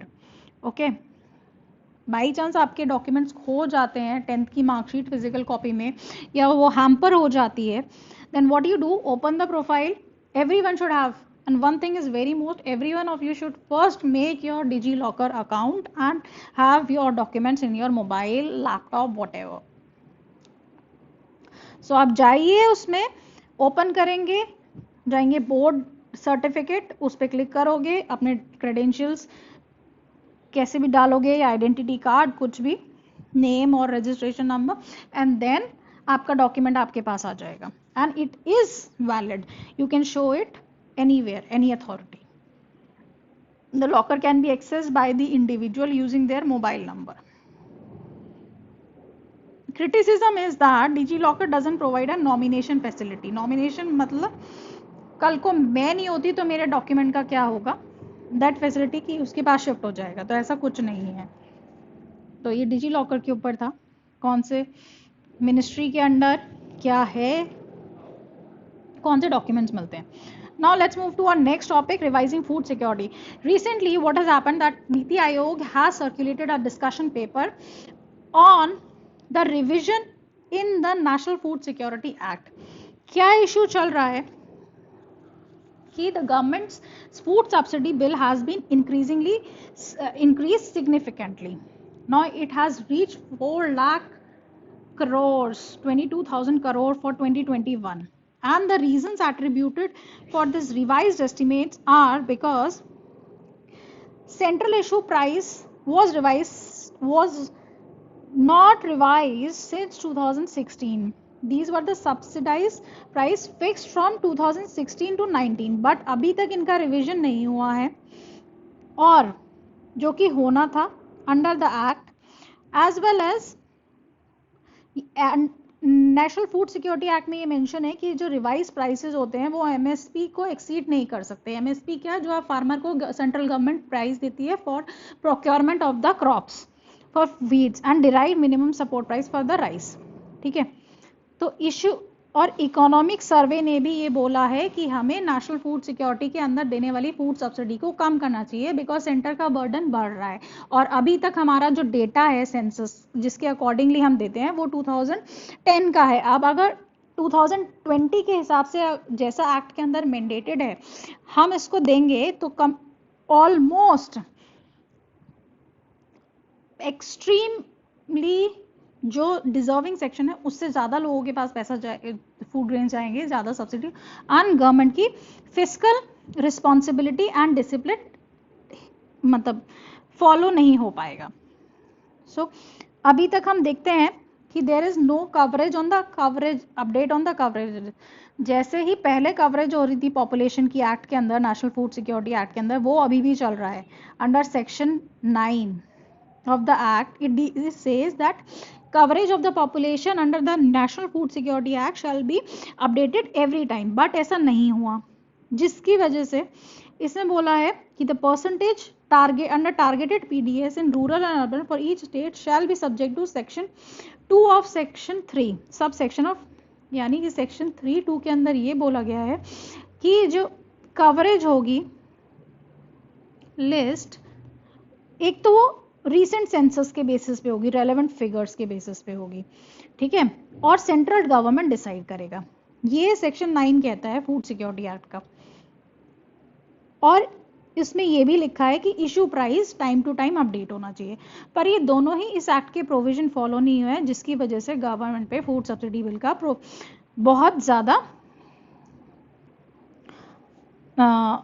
Food subsidy bill है. और ये data old है. अब कह रहे हैं सारे स्टेट्स की हमें रिवीजन चाहिए इस सिस्टम में. ठीक है, कितने लोग, पॉपुलेशन बढ़ी है 2020 में, पर इसीलिए अगर हमारा जो इसमें कवरेज रेशो है एक्ट में वो अराउंड 67% है, rural to urban coverage ratio. ठीक है, जितना हम पॉपुलेशन को प्रोवाइड कर रहे हैं फूड सब्सिडी बिल, पर अगर हम इसी रेट पे हम प्रोवाइड करते रहेंगे तो the government will be burdened fiscally, है ना, as well as people will not be able to recognize the effort of the government and they will become dependent and will not be motivated to earn their own livings. तो इसीलिए NITI Aayog, economic survey, whether it is a Shanta Kumar committee, they all has recommended that we should reduce the coverage rate from 67% of population to 40% under the National Food Security Act, considering the fiscal burden on the government.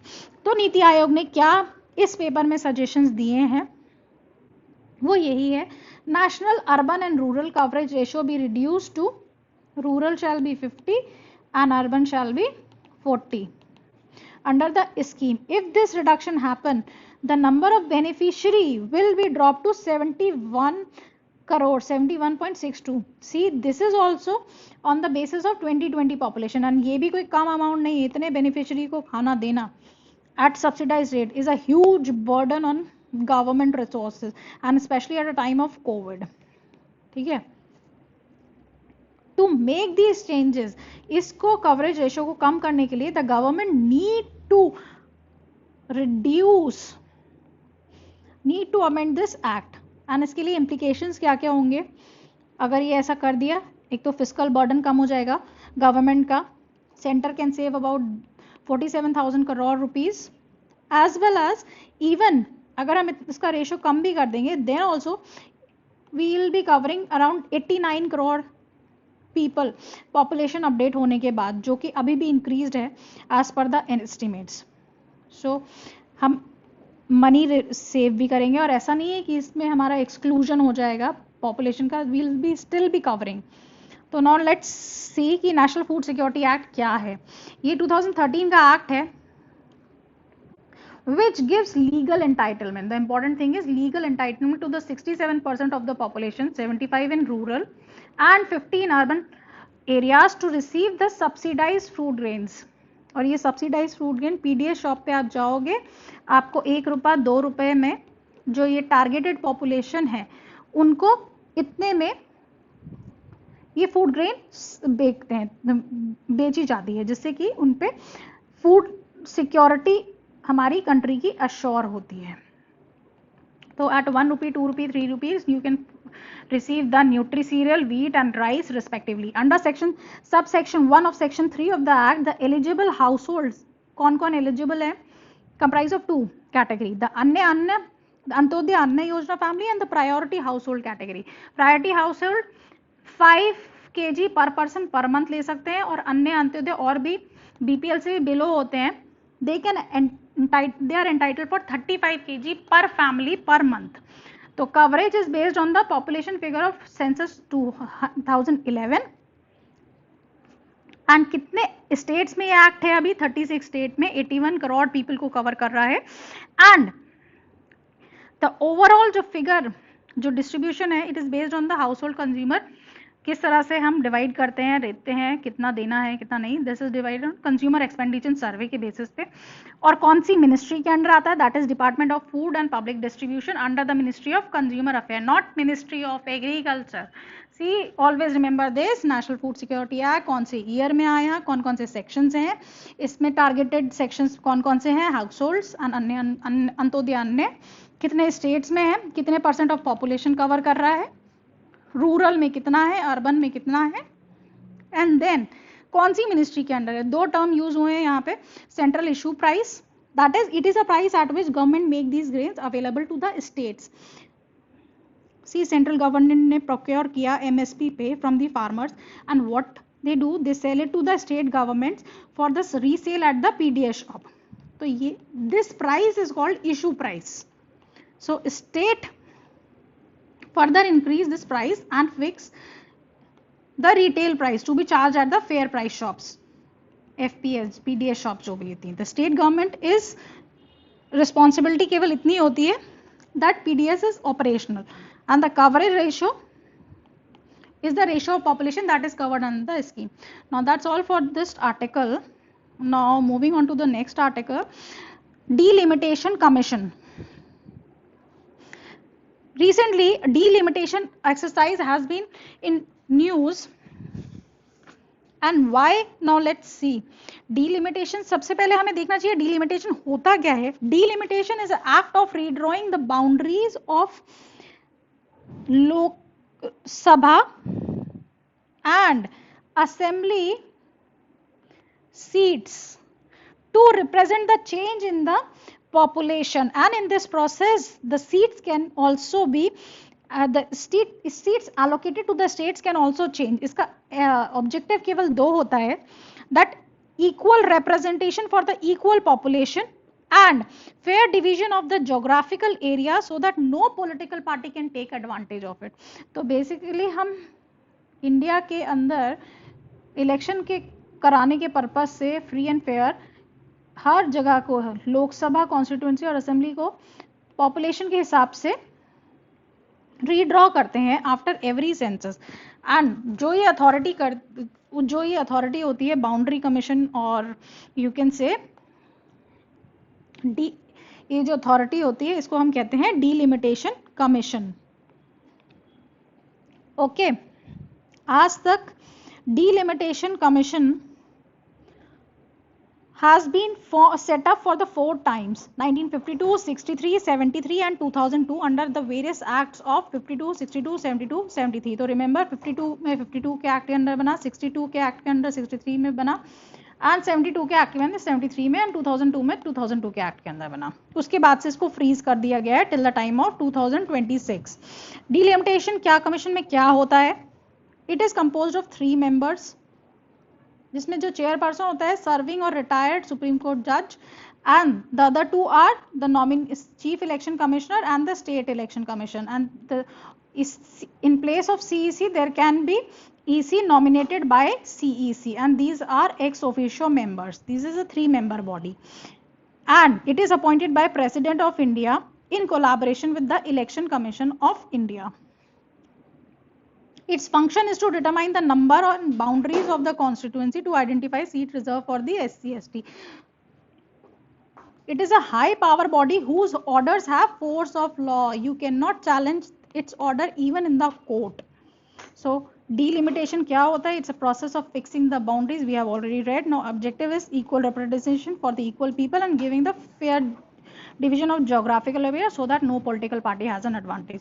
Now कौन से constitutional provisions के अंदर आता है? Article 82 के अंदर Parliament has made this authority to enact a delimitation act her census के बाद, ठीक है? An article, there is one more article, Article 70, that is necessary for you to study and remember. A is the states to get divided into territorial constituency as per the Delimitation Act after every census, and union government set up the delimitation commissions once the act is in force. See, ये news में हम क्यों पढ़े delimitation के लिए, और ये prelim के हिसाब से क्यों इंपॉर्टेंट हो जाता है? बिकॉज इसका एक हिस्टोरिकल कॉन्टेक्स्ट है। जब लास्ट एक्सरसाइज हुई थी 2008 में, और उसके बाद डिलिमिटेशन एक्सरसाइज फ्रीज हो गई थी। बाय द वे 2002 में ही ये लास्ट एक्सरसाइज हुई थी, 2026 के लिए फ्रीज हो गई थी। बट उसके बाद जो दूसरा सेंसस की रिपोर्ट आई उसके हिसाब से जो 2000 स्टेट में सीट्स चेंज नहीं गई थी कि केवल readjust, but only readjustment of boundaries was done.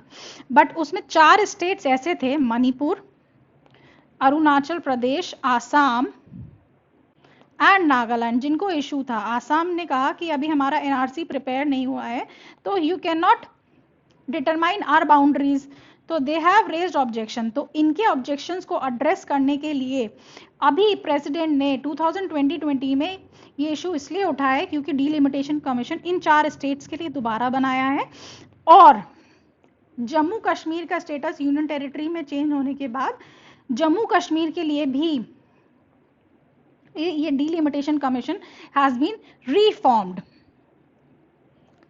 Okay, that's why this is a news and it is a very important topic for this prelims. Now let's move on to our next topic, jobs local first policy. Haryana State Employment of Local Candidate Bill 2020 providing 75% reservation to the local people in private sector jobs that offer salary of less than 50,000 per month has been passed. अभी क्या हुआ है, Haryana government ने एक bill pass किया है जिसमें 75% reservation provide किया जाएगा लोकल लोगों को इन प्राइवेट सेक्टर जॉब, उन जॉब के लिए जहां की सैलरी 50,000 पर मंथ से कम होगी, ठीक है। और ऐसा क्यों किया गया है? Because there has been a persistent development of perception amongst the local that state has not been able to provide the proper employment and it is going to the people of other states, ठीक है। youth has been disarrayed and very much disgruntled because of lack of employment in the state। तो इसमें क्या किया गया है हम ये देखते हैं। ये स्टेट कहाँ का, ये लॉ पहले भी न्यूज़ में रहा है, पहले भी ऐसे कई स्टेट्स हैं, आंध्र प्रदेश, जिन्होंने ऐसे लॉ लाए हैं रिजर्वेशन अपने खुद के रेसिडेंट, लोकल रेसिडेंट्स को देने के लिए, ठीक है। अभी हरियाणा लाया है, तो हम इस पे इशू बनता है क्या लोकल में लोकल्स को जॉब देना, इज इट राइट? केवल अपने स्टेट की जॉब केवल अपने स्टेट के लिए, is it right for India, for the whole integrity and unity of the country as well as job scenario, investment purposes. Now let's see इस state act में क्या कहा गया है। ये पूरे स्टेट पे अप्लाई होगा and it will be in effect for the 10 years and it applies to company, society, trust, limited liability, partnership firm and any person employing 10 or more person and an entity as may be notified by the government from time to time। and time period भी दिया गया है कि आप 3 months is available for compliance। अगर आप इससे नहीं करेंगे फिर आप पे फाइन लगेगी ऐसी कंपनीज को। see how strict this act has been made and domicile candidate need to register on the portal. इससे क्या है कि मतलब स्टेट एक अपना स्टेट रजिस्टर ऑफ सिटीजन भी बना रहा है एनआरसी के against.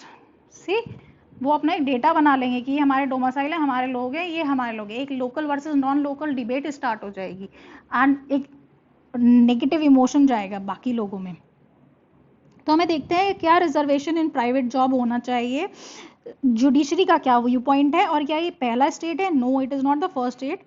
Earlier MP, Andhra Pradesh and Karnataka has also provided for reservation in the private jobs and even 100% in the government job by Karnataka। So what are the state government's power in this? See, government has the full authority to any government has the full authority to pass a right, but that should not violate the article 14 and 19 of our constitution। अभी governor ने इस bill को assent दे दी है but it will be requiring presidential assent because ये article 14 right to equality को violate करता है। Even article 16 also right to public employment but it is not concerning the public employment, so not this article, ठीक है। And public employment में कि हम employment में किस तरह का डिफ्रेंसिएशन नहीं करेंगे on the basis of residence, एक पॉइंट है। तो इस क्राइटेरिया को भी ये एक्सप्लॉइट कर रहा है ये लॉ। तो दैट्स वाई अभी प्रेसिडेंट की असेंट नहीं मिली है। तो हम देखेंगे क्या is it right for the state government. अभी तक स्टेट गवर्नमेंट केवल जितने भी लॉज हैं हमारे कॉन्स्टिट्यूशन में, फ्लॉज हैं, लूप होल्स हैं, उनको यूटिलाइज करके, मिस यूटिलाइज करके ये रिजर्व कर रही हैं जॉब को। जैसे कि article 16 it provides residence for the public employment but private के बारे में नहीं कहा गया है। So they have provided reservation in the private one and few exceptions and article 16(2) वो कहता है कि language is not a criteria under this article 16 for the right to employment। तो वो कहते हैं स्टेट की कंडीशंस लगा देते हैं कि okay if you know the Telugu language then you can apply for the job, so that also eliminates a large section of skilled people. And article 371 में स्टेट को पावर दी गई है, जैसे कि आंध्र प्रदेश की स्पेसिफाइड पावर दी गई है कि आप रिक्रूटमेंट लोकल कैडर को दे सकते हो। तो इसका यूज करके आंध्र प्रदेश ने भी ऐसी लॉ लाया, तो वो मिसयूज है बिकॉज वो किसी पर्टिकुलर रीजन से दिए गए थे, अब वो रीजन वैलिड नहीं है। Now you can not do the same. The constitution also talk about the government jobs. Now let's C judiciary का क्या पॉइंट ऑफ व्यू है। Judiciary is not acceptable of this policy. Judiciary का clear stand है और ये हमेशा से case चला है। सबसे पहले doctor Pradeep Jain versus union of India case 1924 that has said that legislation for the son of soil was termed unconstitutional but did not expressively rule that it was against the right to equality। ठीक है, son of soil का concept पहले से था doctor Pradeep Singh case में भी और Sunanda Reddy case में भी। सुप्रीम कोर्ट ने इस जजमेंट को रेफर करते हुए बोला कि ठीक है, जो प्रदीप, गवर्नमेंट पॉलिसी है कि एक्स्ट्रा 5% वेटेज दिया जाएगा उन कैंडिडेट्स को जो तेलुगु जानते हैं, that has been struck down as unconstitutional.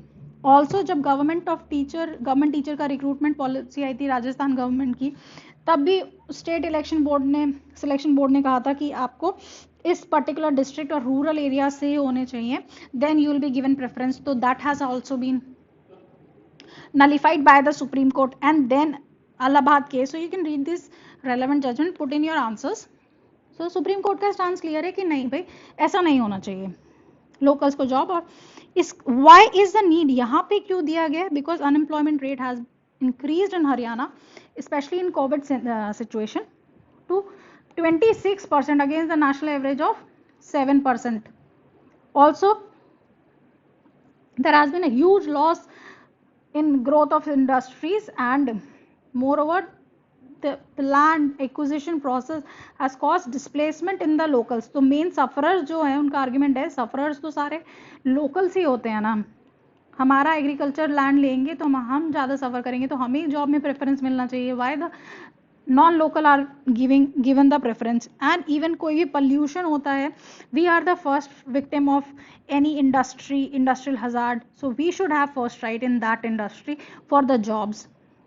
And the other thing, तब आप दूसरे टॉपिक्स पे ग्राउंड्स पे कास्ट जेंडर पे रिजर्वेशन दे सकते हैं, then why not on industrialization? That is a positive discrimination and you are supporting the externalities in the production process, जिनको इंडस्ट्री एड्रेस करेंगी। अगर जब उन्हें ऐसे टैलेंटेड पूल नहीं मिलेंगे और उनको जबरदस्ती पॉल्यूशन की वजह से रिजर्वेशन देना पड़ेगा, तो they will also improve your practice.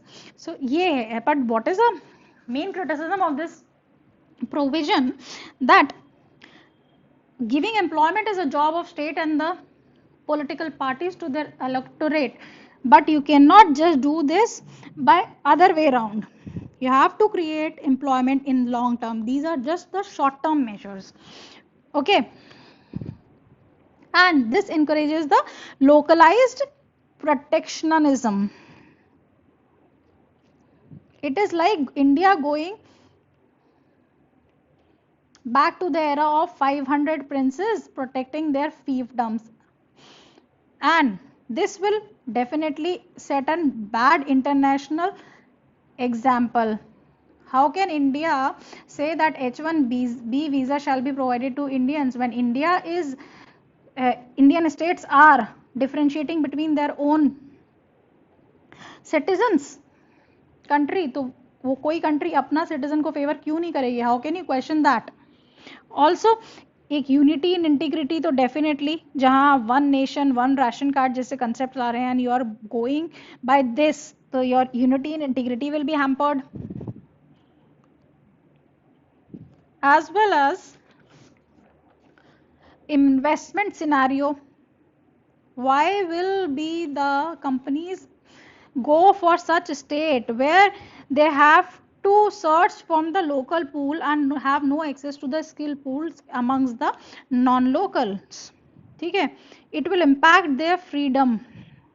Companies पे फोर्स कर दिया, अगर आप नहीं करोगे आपको फाइन देना पड़ेगा, उनका बिजनेस मॉडल खराब हो जाएगा, और एक कॉम्पिटिटिव स्पिरिट होती है वो तो रिड्यूस हो जाएगी ना. एक लोकल आदमी है और एक नॉन लोकल है, and non local has more skill and local, but he will be getting job, he will be getting the promotion because he is the local.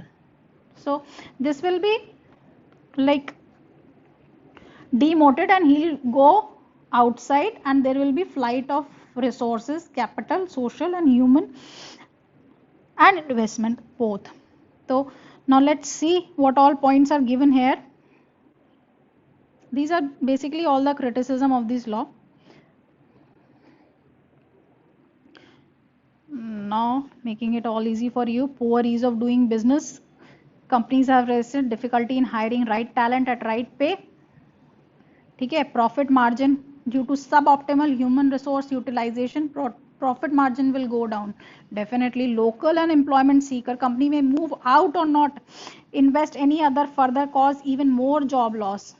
आप ये 10 years के लिए कर सकते हैं, but after that, after 2 years or 3 years, what will happen?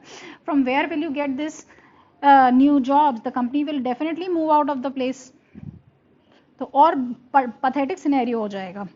तो government officials company पे tax नहीं कलेक्ट कर पाएंगे, अगर वो प्रॉफिट्स नहीं कमा पाएंगी, राइट टैलेंट रिकॉग्नाइज करके इंप्रूव नहीं करेंगी, तो टैक्स कलेक्शन भी तो गवर्नमेंट का रिड्यूस हो जाएगा। It is a entire cycle, just removing one key will impact the whole, and it will be an irreversible move, and it's a threat to unity. There will be a friction between local and non-local in implementing state and against the residents of the states.